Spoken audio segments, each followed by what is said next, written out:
Then he talks about the fact that sometimes, so they would go hunting on breaks. They would also go skiing on breaks. But the problem with going skiing was the fact that you had to face the wall. And he says that one time Willie just was like, I don't think so. I'm going to go kill partridges instead. And he said it was that he'd rather go hunting. But Harry knew better. Harry knew that William was just asserting his age and getting out of something they all hated to have to do. And that was to face all of the photographers and all the journalists over at the wall.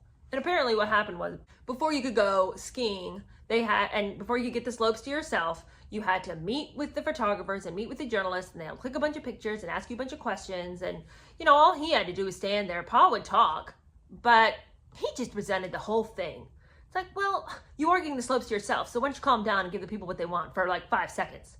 I mean, what could they possibly be asking you that would just be so annoying?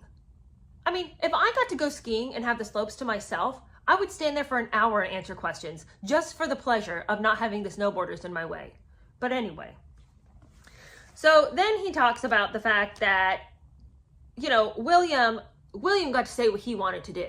William got to stay back, but Harry didn't get to. Nobody cared what he thought. Once again, nobody cares, nobody cares, nobody cares. And then he has a strange passage where he says, you know, Mummy never liked the place where we would go skiing. She hated it. She hated the wall, but also Pa had been in a pretty bad accident there one time. Now I was going, and I was enjoying it. And what would Mummy think? I just didn't know how I'd ever explain it to her when she got back. I never knew I was going to tell her that I'd enjoyed it when I knew that was the place she hated so much. Well, this is what I kind of keep thinking.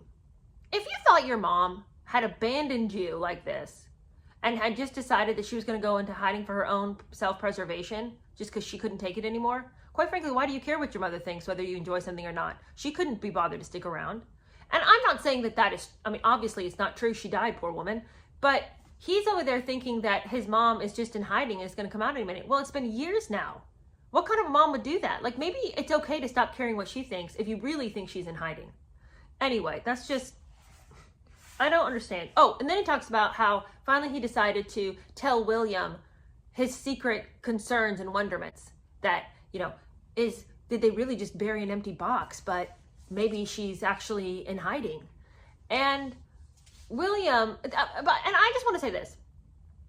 It occurred to me as I was reading this, I thought, if William is this horrible tyrant who beats you down at every opportunity, who takes advantage of you at every opportunity, who's constantly plotting to undermine you and step on you and make sure you don't get any of the limelight, why would you then go to this person who has done nothing but try to make you feel small? Why would you reveal your deepest, darkest secret that you think and that you're hoping that your mother has actually just been in hiding all these years? Like, that would be a very personal thing to carry, and it just surprises me that he would bother to even speak to William about it. If William is that bad, like, I can think about people in my life who've made me feel small. Those would not be the people I'd go to and say, hey, I've been struggling with this secret thought for 2 years that is outlandish and ridiculous and conspiratorial. Let me explain it to you and let me count the ways in which this could be right. Let's talk about it. Like, I would never share those things with people who I know are going to mock me soundly.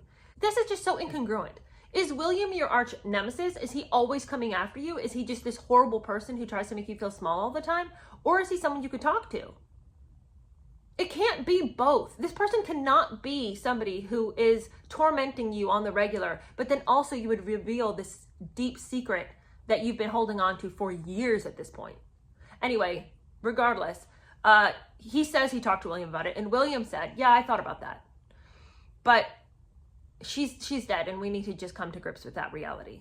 And Harry's like, no, but I think she really is just hiding, because she said all the time that she wishes she could go into hiding. And William's like, yeah, but Mommy wouldn't do this to us. She wouldn't just abandon us for years. And and Harry's like, yeah, I thought about that too, but she also wouldn't die. She wouldn't do that to us. So, and you know, Willie's like, yeah, I know. Well, this is the reality. Harold will have none of it. So he's still plodding along, believing that she's going to step out any minute.